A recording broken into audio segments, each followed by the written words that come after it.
नमस्कार साथियों, गौरव ज्ञान धारा में आपका स्वागत है। अरावली की वादियों में अपन घूम रहे थे। इससे पिछली क्लास में अरावली की बहुत सारी विशेषताएं जान चुके और आज मैं आपको अरावली की चोटियों की सैर करवाने वाला हूं। आज तो आपको वैसे भी बहुत आनंद आने वाला है क्योंकि आज ट्रिक्स बहुत है और ट्रिक्स भी बढ़िया बढ़िया हाथों हाथ याद करवाने की आपको देखो कोशिश है। याद हो जाएगी मुझे जहां तक लगता है। चलिए ज्यादा समय को व्यर्थ नहीं करेंगे और शुरू करते हैं। नियमित देखते रहना और नोट्स बनाते रहना। देखो साथियों, प्रश्न बनने का क्या पैटर्न रहता है। प्रश्न जो है बहुत सारी चोटियां हैं वैसे तो आप पढ़ने जाओगे तो 20 25 30 लगभग चोटियां होगी जो लगभग लगभग कहीं से भी पूछ सकते हैं वैसे। लेकिन मुख्यतया जहां से प्रश्न बनते हैं वो अवरोही क्रम से बनते हैं। वो चोटियां मैं आपको बता रहा हूं, यहां से अपने प्रश्न गलत नहीं होना चाहिए। बाकी ऐसे जो बाकी दूसरी भी चोटियां हैं जो कहीं से प्रश्न बन सकते हैं उन्हें मैं बुक में इंक्लूड करने की कोशिश कर रहा हूं कि वे भी आपके प्रश्न बाहर नहीं जाए लगभग। लेकिन यहाँ इस क्लास में से भी बाहर जाना लगभग मुश्किल ही है, बाहर नहीं जाएगा। अब देखो इसमें ऐसा है कि गुरु से दिल लगा के, ये ज्यादातर आपने कहीं भी देखी होगी तो ये ट्रिक पड़ी होगी क्योंकि बहुत अच्छी ट्रिक है और जल्दी याद हो जाती है। तो करना क्या है, सिर्फ गुरु से दिल लगा के जरा आशा रखो। किसी से भी पढ़ते हो, मैं हमेशा कहता हूं, चाहे मुझसे पढ़ रहे हो चाहे किसी से भी पढ़ रहे हो, दिल लगा के यानी कि पूरी शिद्दत से उन पर विश्वास करके पढ़िए। कोई भी शिक्षक आपको गलत मार्गदर्शन या गलत जानकारी देने की कोशिश नहीं करेगा। और इसीलिए कहता हूं कि गुरु से दिल लगा के यानी कि शिद्दत से, पूरी श्रद्धा से और जरा आशा रखो। यानी आशा तो रखोगे तभी तो क्लास तो लेनी है, तो आशा तो रखनी पड़ेगी। तो आशा रखो। अब ये ट्रिक है साथियों। अब देखो यहां से गुरु शिखर, ये राजस्थान का सबसे ऊंचा शिखर है, सबसे ऊंचा सिरोही के अंदर है, हिंदू ओलंपस का है। किसने? कर्नल जेम्स टॉड ने हिंदू ओलंपस का है। इसे गुरु माथा के नाम से भी जाना जाता है। और इस पर जो है एक दत्तात्रेय ऋषि का मंदिर भी बना हुआ है। अब इसमें से देखो इसकी जो 1722 मीटर, ये सारे मीटर में है, 1722 मीटर इसकी ऊंचाई है, ये सारी मीटर में। और अब कहीं कहीं आपको के गुरु 1727 क्यों लिखा, एक एग्जाम में ये पूछ लिया गया था 1727। तो मैंने आपको बताया कि दत्तात्रेय ऋषि का जो मंदिर है, अब वो मंदिर के समय गुरु शिखर के ऊपर बना हुआ है ना, उसकी हाइट भी काउंट करते हैं तब तो 1727 मीटर है। लेकिन सिर्फ पहाड़ी की हाइट काउंट करते हैं तो 1722 मीटर है। और 1722 ही पूछी जाती है वैसे ज्यादातर, तो ये ध्यान में रखना है। एक इसमें जो प्रश्न बनने का नया पैटर्न अगर साथियों हो सकता है तो वो ये हो सकता है कि आपको ये पूछ ले कि कितने फिट है। प्रश्न की लैंग्वेज बहुत ध्यान से पढ़नी होती है। जब आप अपनी टेस्ट से देखेंगे तो उसमें भी आप लैंग्वेज को विशेष ध्यान से पढ़ें, उसमें भी अपन मेहनत कर रहे हैं और लगभग जो कोशिश है आपकी उम्मीदों से अच्छा देखने को मिलेगा। तो आप लैंग्वेज को ध्यान से पढ़ने का मतलब क्या है, 1727 और 1722 तो आप पढ़ लोगे, लेकिन ये ऑप्शन भी उसमें मिलेगा। और प्रश्न की लैंग्वेज ये होगी कि गुरु शिखर की लंबाई कितने फीट है, ऊंचाई, लंबाई नहीं, ऊंचाई कितने फीट है। और आप 1722 देखते आप क्या लगभग 90% लोग दबादब उसको सही करने में रहेंगे। हाँ 1722 मन आवे, टिको गोलो टिको। और होगा क्या, गलत होगा। क्यों होगा? क्योंकि उस लैंग्वेज में लिखा होगा कि कितने फिट है। तो इस चीज को ध्यान में रखना है। अब क्षेत्रफल भी पूछते हैं तो कितने वर्ग किलोमीटर या कितने वर्ग मील, इसलिए इन चीजों को ध्यान में रखा जाता है। कितने वर्ग कितने फिट पूछा जाए तो ध्यान रखना कि इसको आप वैसे बदल भी सकते हो मीटर में। आपको पता है लगभग कोई 1 मीटर में 3.25 फुट के करीब है, एक्यूरेट आपको पता ही है। लेकिन अगर ऐसे पूछा जाए तो ध्यान रखना कि 5650 फीट। अगर यदि इसे 1727 का गिने तो 5666 फीट के करीब जो इसकी आएगी आपकी क्या ऊंचाई, है ना। इस चीज को थोड़ा सा आप ध्यान में रखें। तो 5650 फीट आपको ध्यान में रखना है। फिट, ये तो क्या है, फिट है। ऐसे ही किसी की भी आप बदल सकते हो, वहां पे थोड़ा सा आपको मेजरमेंट ध्यान होना चाहिए। तो इस चीज का आप विशेष ध्यान रखें। अब अगली जो है गुरु से आ जाएगी आपके शेर, और शेर है 1597 की। और शेर से ही ध्यान रखना सिरोही के अंदर है, कहीं कोई समस्या आपके नहीं होगी। शेर सिर ये आ गया सिरोही, ऐसे याद रह जाएगा। दिलवाड़ा, अब दिलवाड़ा का जैन मंदिर आप अभी तक पढ़ते आए हो, दिलवाड़ा का जैन मंदिर कहाँ है, माउंट आबू के अंदर है। तो दिलवाड़ा की चोटी भी कहाँ है, सिरोही के अंदर। 1442 मीटर, फीट नहीं मीटर, ठीक है, ये भी सिरोही के अंदर है। यानी कि अपन ने इससे पहले वाली क्लास में पढ़ा था कि सबसे ज्यादा ऊंचाई अरावली की जो पाई जाती है, ऊंची चोटियां देखी जाती है वो सिरोही में। तो आप यहाँ ही देख लोगे कि इनमें से ही 4 चोटियां मैं आपको सिरोही में बता दूंगा। 3 तो ये हो गई, एक यहाँ आएगी। तो ये 1442 मीटर, ये दिलवाड़ा, ये भी सिरोही के अंदर। जरगा ये उदयपुर के अंदर है, 1431 मीटर है और ये उदयपुर में। अपन ने एक शब्दावली के अंदर देखा था, देश हरो रागा और जरगा पर्वत के बीच सदा हरा भरा रहने वाला प्रदेश। तो देश हरो ये वही जरगा पर्वत है, ठीक है ना। यहाँ पे वो जो गिरवा पहाड़ियां पाई जाती है ना, उदयपुर के अंदर जो गिरवा पाई जाती है, घिरा हुआ कहते हैं जिसे गिरवा पाई जाती है, ये तस्तरी नुमा है, ध्यान रखना, तस्तरी नुमा। ऐसे प्रश्न भी बनते हैं। भाकर, भाकर जो है सिरोही में स्थानीय पहाड़ियों को कहा जाता है। वैसे भाकर कहा जाता है जो तीव्र ढाल वाली चोटियां होती है ना, तो सिरोही में देख लो ऊंची है तो तीव्र ढाल वाली है, इसलिए इन्हें भाकर भी कहा जाता है। तो गिरवा और ये थोड़ा से भी इनको ध्यान रखना। ये जरगा आ गई। अब अचलगढ़, अचलगढ़ 1380 मीटर है, ये भी सिरोही के अंदर है, अचलगढ़ भी, ठीक है ना। रघुनाथगढ़, रघुनाथगढ़, चलो अचलगढ़ के बारे में वैसे तो मैं कला संस्कृति में बताऊंगा, लेकिन यहाँ पे जो आपको शिवलिंग यदि कोई दर्शन करने गए तो यहाँ ऐसा कहते हैं कि महादेव जी के अंगूठे की पूजा की जाती है और शिवलिंग जो है गर्त में है, उसको अंदर जाके देखना पड़ता है, तब थोड़ा सा शिवलिंग लिखा हुआ निकला हुआ दिखता है और ऐसा कहा जाता है कि वो महादेव जी के अंगूठे की पूजा की जाती है, जो अचलगढ़ के बारे में प्रसिद्ध है। रघुनाथगढ़ 1055 मीटर है और सीकर में है। उत्तरी अरावली की ये सबसे ऊंची चोटी है। अभी इसके बाद अपन जो है अरावली का वर्गीकरण पढ़ेंगे, तो ये उत्तरी अरावली की सबसे ऊंची चोटी है। खो, खो भी मिलेगा कई जगह और खो भी मिलेगा, तो घबराना नहीं है, दोनों एक ही है, 920 मीटर और जयपुर के अंदर। अब चोटियों के अंदर साथियों ऐसा है कि कोई किताब या कोई गाइड वाले थोड़ी बहुत इधर उधर हाइट कर देते हैं इनकी, आपको कंफ्यूज नहीं होना है। मैंने बताया ना, कंफ्यूजन वाले तथ्य हैं तो वहां कंफ्यूजन को पकड़ के नहीं बैठना है और आगे बढ़ना है, कंफ्यूज नहीं होना है। तो अब आप इसको याद कैसे करोगे? देखो ये गुरु से दिल लगा के ये दिलवाड़ा आ गई, इसको छोड़ देना है। ये जरगा, अचलगढ़, रघुनाथगढ़ और खो, ये ट्रिक आ गई और ये चोटियां बता दी। इनको याद कैसे करना है? ये ट्रिक से ये चोटियां तो याद हो जाएगी। हाइट जो है आप इनको एक बार साइड में रख के क्रम से याद करें। कैसे कि 1722 लिखना है, फिर 1597 लिखना है, फिर 1442 लिखना है। इस तरीके से कंटिन्यू याद करोगे तो ये 920 तक आपको इतनी सात ये याद रखनी है। 1722, 15, 14, 1442, 1431, 1380, फिर आप कंटिन्यू ऐसे चलोगे 1055, 920 आ जाएगी साथ साथ में निकल के, ठीक है ना। जैसे हमें याद है वैसे आपको भी, और यही तरीका होता है याद करने का। फिर स्थान जो है इसमें कोई दिक्कत नहीं आएगी। अब चलते हैं मजेदार ट्रिक की तरफ। इसमें आपको आनंद इसलिए आने वाला है क्योंकि यहाँ पे थोड़ी सी घरेलू ट्रिक है। घरेलू कैसे है? बीवी की, देखो जनाब और बीवी दोनों की बात आई तो घरेलू ट्रिक ही हो गई ना, घर की बातें आ गई है। तो चलिए ये क्या है साथियों? जयपुर की चोटियां हैं। अब चोटियां तो वैसे बहुत जगह है, बहुत जगह, पूरी राजस्थान में पहाड़ी तो खूब जगह है, लेकिन जयपुर की स्पेशल जो है यहाँ से प्रश्न बनता है क्योंकि एक तो राजधानी क्षेत्र है, तो यहाँ से प्रश्न बन सकता है। और इसकी चोटियों में आप कंफ्यूज नहीं हो, इसलिए यहां से भी एक अपन देख लेते हैं। अब इसकी ट्रिक बड़ी मजेदार है। जनाब की बीवी मनोहर है। अब बीवियां तो यूं है कि ब्याह के बाद में तो 4-5 साल सबरी मनोहर ही लागे, और भी के बाद में ध्यान नहीं कहीं हो जाए वो कह नहीं सका, बाकी 4-5 साल सबरी मनोहर ही लागे। और जनाब की बीवी यानी कि दूजारी बात करे, और दूजारी बात करे तो आपने ध्यान है, अब मैं क्या बताऊं, आप सभी समझदार हो, ठीक है। चलिए जनाब की बीवी यानी जय से आ जाएगा जयगढ़, नाहरगढ़ और बरवाड़ा, ये आ गई जयगढ़, नाहरगढ़ और बरवाड़ा। यहां से इसको छोड़ देना है, ये कुछ भी नहीं है। बीवी से आएगा आपके बिलाली बिचुन, बी और बी, बिलाली बिचुन, और यहां से आ जाएगा मनोहरपुरा। तो ये आ गई आपके, देखो जनाब की बीवी मनोहर है, इतना सा याद रखना है। और आपकी जयपुर की जयगढ़, नाहरगढ़, बरवाड़ा, बिलाली बिचुन, मनोहरपुरा, ये तीनों 6 चोटियां आपके निकल के आ गई। अब ये जो बिलाली है ना, इसमें कंफ्यूजन रहता है हमेशा क्योंकि बिलाली 2 जगह है। अब देखो बीवियां अच्छा कंफ्यूज करती है, कंफ्यूज तो करती है बीवियां। कद मॉल लेन गयाबरा तो मॉल में ध्यान पड़ियो कि ओ भी लेनो, ओ भी लेनो, ओ भी लेनो। अब जनाब के पास पया तो है लिमिटेड और डिमांड है ज्यादा, मांग है ज्यादा, है ना। तो बीवियां तो मतलब वहां जाओगे तो कंफ्यूज हो गए ही होंगे। बीवियां साथ है, किसी की बहुत सारी फैमिलियां चली गई, बीवियां साथ है तो अच्छा कंफ्यूज करती है।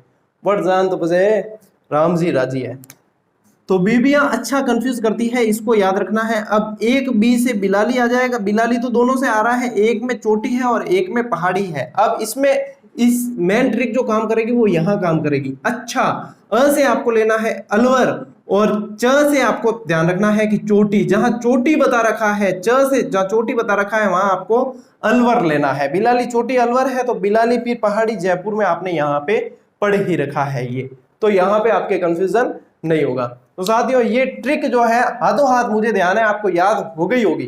कैसे कि गुरु से दिल लगा के जरा आशा रखो, जनाब की बीवी मनोहर है, बीवियां अच्छा कंफ्यूज करती है, समस्या कहाँ है कहीं नहीं है।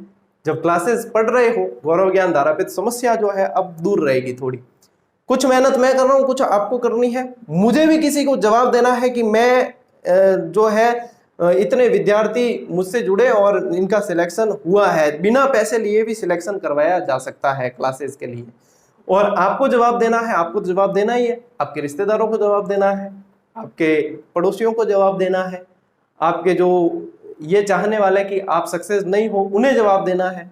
तो जवाब देने के लिए कुछ मेहनत मैं कर रहा हूं, कुछ प्रयास मैं कर रहा हूं, कुछ प्रयास आप कीजिए, सफलता जरूर मिलेगी। स्क्रीनशॉट ले लो, अपन आगे बढ़ते हैं।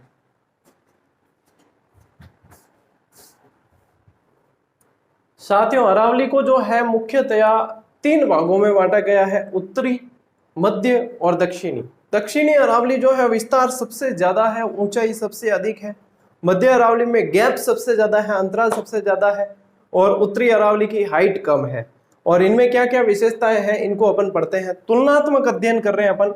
तुलनात्मक इसलिए जो अपनी पिछली क्लासेस जिन्होंने देखी है, रीट की क्लासेस भी देखी है, उन्हें सबको पता है कि तुलनात्मक अध्ययन को अपन साथ में लेकर चलते हैं, प्राथमिकता देते हैं। इससे हाथों हाथ डाउट यहीं क्लियर होते हैं और ये याद जल्दी करने का सबसे अच्छा तरीका है। तो तुलनात्मक अध्ययन साथ साथ में चलते हैं अपन। देखो सबसे पहले बात की जाए तो उत्तरी अरावली, इसका विस्तार कहां तक है? खेतड़ी झुंझुनू से लगाकर सांबर झील तक इसका विस्तार है। तो फिर मध्य अरावली में देखा जाए तो सांबर से लेकर अजमेर और देवगढ़ की पहाड़ियां राजसमंद तक इसका विस्तार है। साथ साथ में समझना, फिर स्क्रीनशॉट लेने का समय देता हूं, जब नोट्स बना लेना एक बार पॉज करके, स्क्रीनशॉट लेके पॉज करके हाथों हाथ भी नोट्स बना सकते हो। तो सांबर से लेकर देवगढ़ राजसमंद तक मध्य अरावली का विस्तार है जो राजस्थान के मध्य में है। और दक्षिणी अरावली का फिर आ गया अपने टाड़गढ़, टाड़गढ़ अजमेर में ही है और टाड़गढ़ से सिरोही उदयपुर तक इनका विस्तार है। तो ये तो हो गया इनका अलग अलग भाग में विभाजन, अलग अलग भाग में विस्तार हो गया। अब यहाँ पे देखोगे आप सर्वोच्च शिखर, जो उत्तरी अरावली का सर्वोच्च शिखर है वो 1055 मीटर रघुनाथगढ़ शिखर के अंदर है। अब ये अलग अलग में पूछे जाए तो अलग अलग में प्रश्न की लैंग्वेज देखकर अच्छी तरीके से सही करना। मैं आपको एक एक चीज बता रहा हूं। तो रघुनाथगढ़ शिखर में 1055 मीटर ऊंचा है जो उत्तरी अरावली का सर्वोच्च शिखर है। यहाँ पे यदि बात की जाए मध्य अरावली का सर्वोच्च शिखर या सर्वोच्च पर्वत है तो मराईजी पर्वत, जिसे टाड़गढ़ के नाम से जाना जाता है। टाड़गढ़ कह दो चाहे मराईजी कह दो, कई जगह मोरामजी लिखा होगा, तो आप ध्यान रखें 933.72 मीटर। अब आपको सर सब जगह तो आपने राउंड फिगर में लिखा और यहाँ पे 933.72, तो ये प्रश्न एक बार बन चुका है और इसकी हाइट ये देकर ऑप्शन में पूछा गया था और आयोग ने इसे सही माना है। तो आप भी 933.72 मीटर को ध्यान में रखें।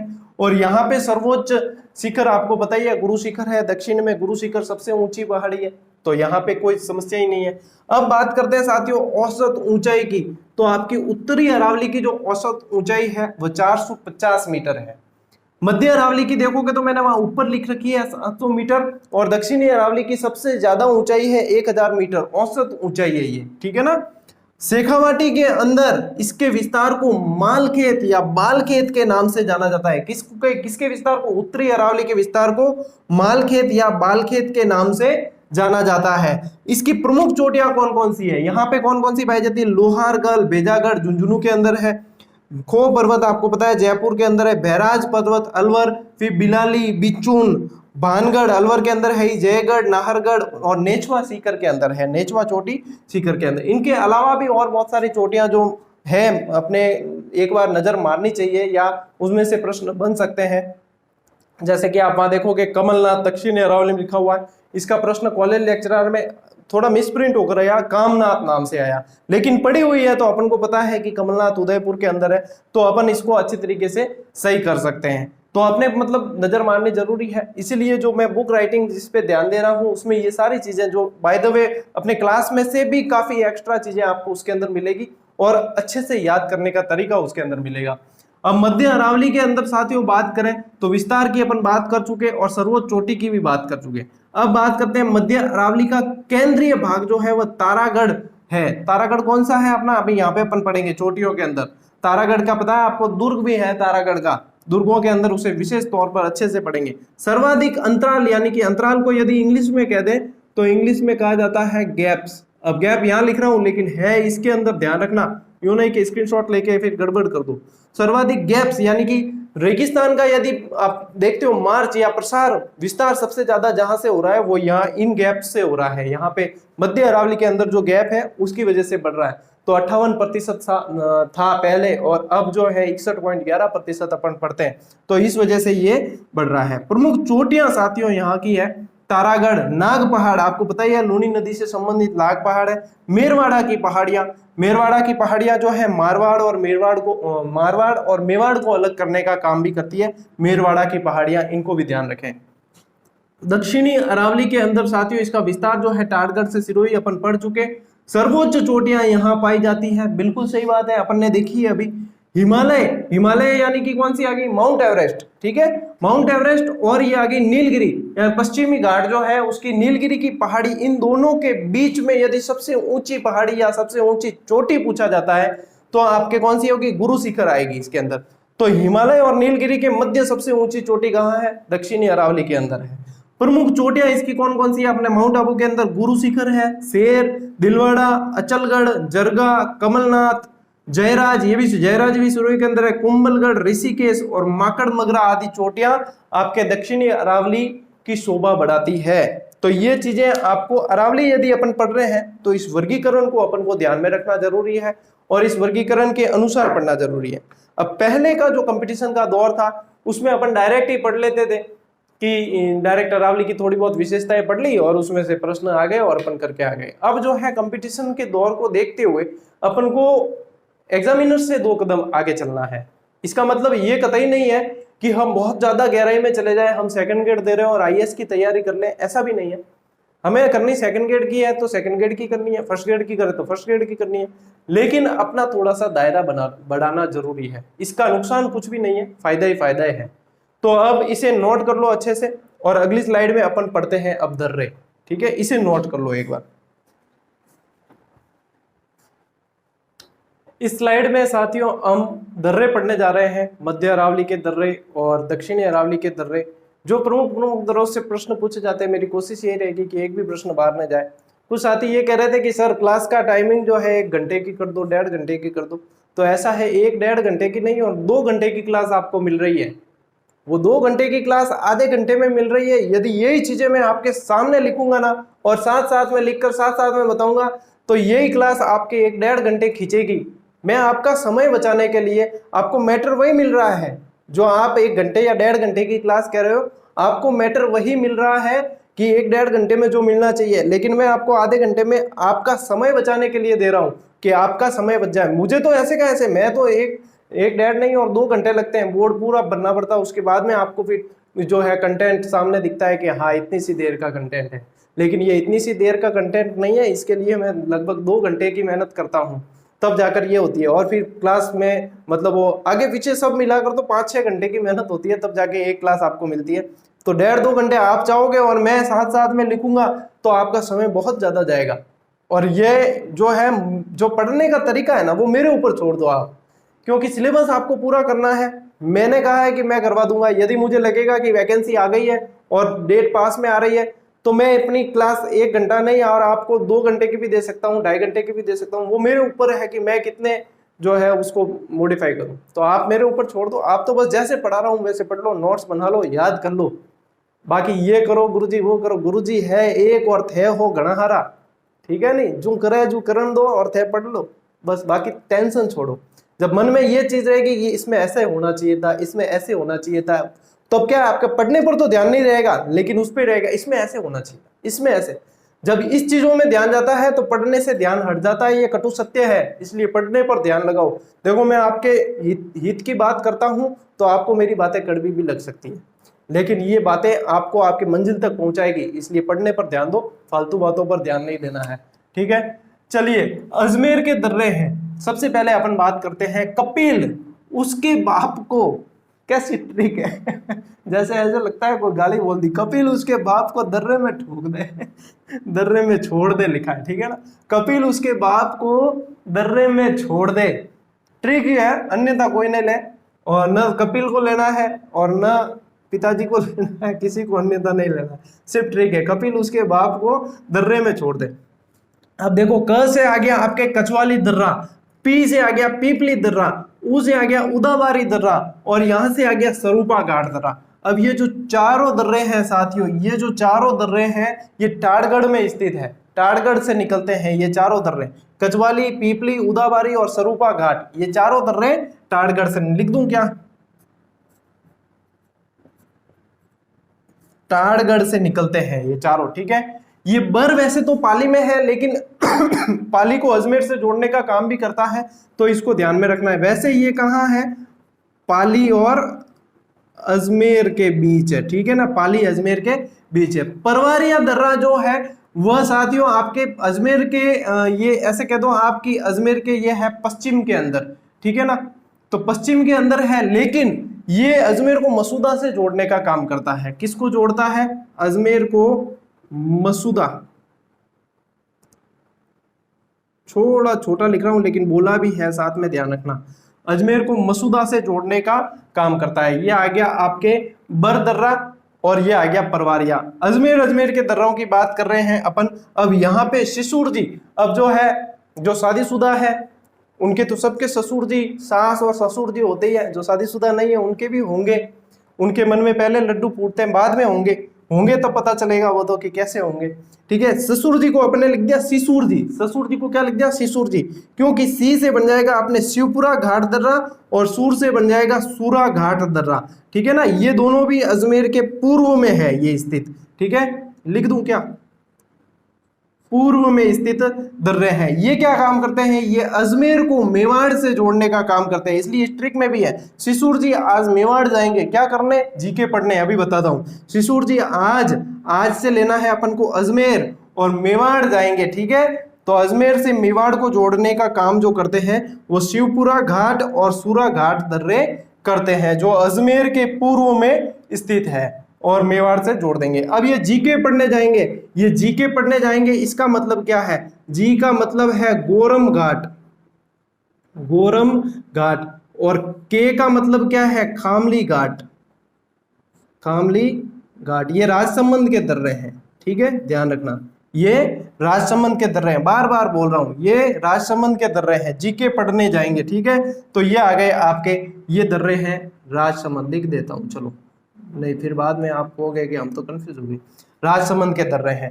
अब बात करते हैं साथियों दक्षिणी अरावली के दर्रों की, ठीक है। ये तो थे मध्य अरावली के दर्रे, इस तरफ जो लिखे हैं मैंने वे मध्य अरावली के दर्रे हैं। और अब बात करते हैं अपन दक्षिणी अरावली के दर्रों की। इसकी जो ट्रिक है, सोमदेव के हाथ फूल देना जी, सोमदेव के हाथ फूल देना जी। अब सोम से आ गया आपके सोमेश्वर की नाल, जो कहाँ है? पाली के अंदर। देव से आ गया आपके देवारी दर्रा, देवारी दर्रा कहाँ है? चित्तौड़ के, उदयपुर और चित्तौड़ को जोड़ने का काम करता है, ठीक है। फिर के से आ गया आपके केवड़ा की नाल, केवड़ा की नाल आपके उदयपुर के अंदर। हाथ से आ गया आपके हाथीगुड़ा की नाल, जो राजसमंद के अंदर है। फूल से आ गया आपका फुलवारी नाल, जो उदयपुर के अंदर है। और यहाँ इसको छोड़ना नहीं है, इसको देखना है देशसूरी। देश से क्या है? देशसूरी, मेरा जो पैतृक गांव है घाणेराव, उसके पास में देशसूरी नाल, जो पाली से चार भुजा कहाँ है? हुआ है राजसमंद के अंदर, गढ़बोर मंदिर है, आपको पता है। पाली चार भुजा को जोड़ने का काम कौन सा करता है? देशसूरी नाल या देशसूरी दर्रा। और ये जी से लेना है आपको जिलवाड़ा की नाल, जो मेवाड़ को गुजरात से जोड़ने का काम करती है। और इस जिलवाड़ा की नाल का ही दूसरा नाम पगलिया नाल भी है। बिल्कुल बहुत अच्छे तरीके से मेंशन करके लिख दिया है। और यदि यहाँ से, ये गहराई के प्रश्न है, ये भी बता दूं, ये गहराई के प्रश्न है। यदि यहाँ से प्रश्न बनता है तो मुझे नहीं लगता कि इससे बाहर प्रश्न जाएगा, और इससे बाहर प्रश्न जाता है तो मुझे बिल्कुल भी नहीं लगता कि आपको नुकसान होगा, क्योंकि इससे बाहर प्रश्न जाएगा तो वो सभी के लिए जाएगा, और इससे बाहर जाने वाला वैसे है नहीं। तो ये तो हो गए आपके दक्षिणी अरावली के दर्रे, ये हो गए आपके मध्य अरावली के दर्रे। कुछ और बताने हैं दर्रों में, इतना मुझे नहीं लगता कि दर्रों की इतनी व्यवस्थित ट्रिक के साथ में और ऐसी क्लास किसी ने दर्रे की शायद दी हो, और दी है तो बहुत साधुवाद के पात्र है जो विद्यार्थी हित में ऐसी क्लास यदि दी है तो बहुत बहुत साधुवाद के बात रहे। अब आप इन्हें क्या करें, बहुत अच्छे से स्क्रीनशॉट लेके बहुत अच्छे से मेंशन करके अलग अलग पेन का यूज करना, जिससे आपके नोट्स व्यवस्थित बनेंगे। अब अपने तो यहाँ ब्लैक बोर्ड पे तो ज्यादातर यही पेन चलाता हूँ मैं, क्योंकि लाइटिंग ज्यादा पड़ती है। मैंने रेड पेन और वो काम में लेके देखी थी, उसका भी कलर चेंज हो जाता है जब एडिटिंग करते हैं तो इसके बारे में आपको मैं व्यवस्थित तरीके से एक एक चीज बता रहा हूं। तो इसे आप क्या करें, आप खुद अलग अलग पेन में लिखें व्यवस्थित। आप इसकी स्पीड स्लो करके भी देख सकते हैं, यूट्यूब में सिस्टम है स्पीड बढ़ा के देखने का भी है, स्लो करके देखने का भी है। तो स्लो करके साथ साथ में नोट्स भी बना सकते हो, या स्क्रीनशॉट लेके फिर आप नोट्स बना लो, जैसे भी आपको उचित लगे। अब आप स्क्रीनशॉट ले लो और इसके नोट्स बना लो। बूंदी के 4 दर्रे हैं साथियों, वो भी आपको ध्यान में रखने हैं, इसलिए बूंदी की भी एक ट्रिक बना दी है। बूंदी खाकर राम जी लाख खटपट करते हैं।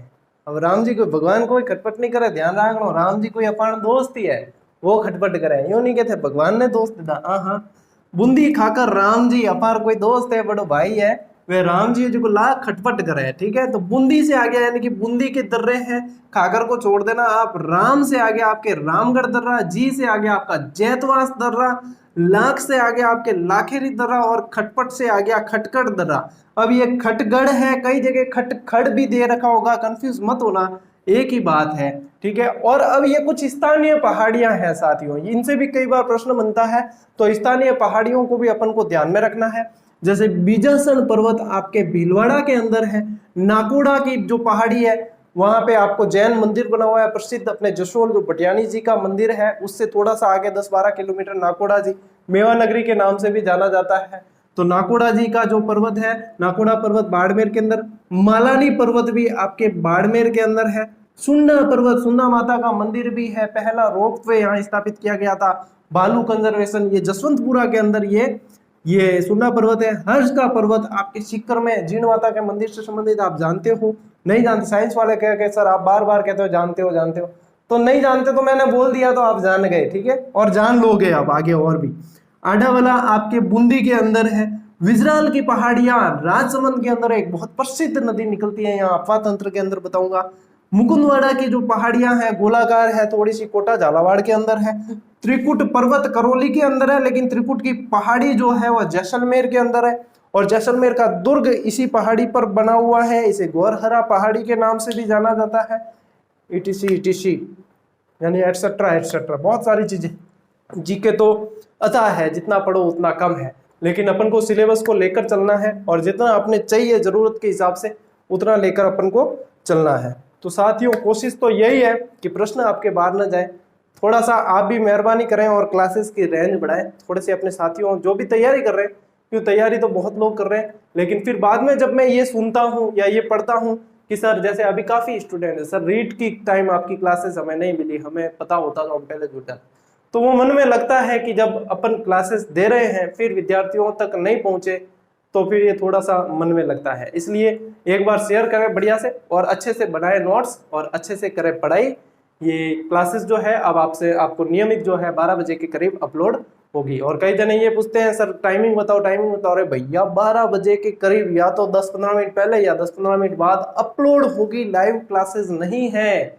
लाइव सिर्फ बातें करनी है तो लाइव क्लासेस दे सकता हूं मैं, उसमें ये मैटर इतना नहीं मिलेगा, फिर तो क्या बातें ज्यादा होगी, बातों का समय थोड़ी है इतना, कहाँ बातें करने का समय। तो लाइव क्लासेस में तो मैं जहां तक देखता हूँ कमेंट पढ़ के फिर बातें होती है, ये मैटर आपको 3 दिन में मिलेगा जो 1 दिन में मिल रहा है।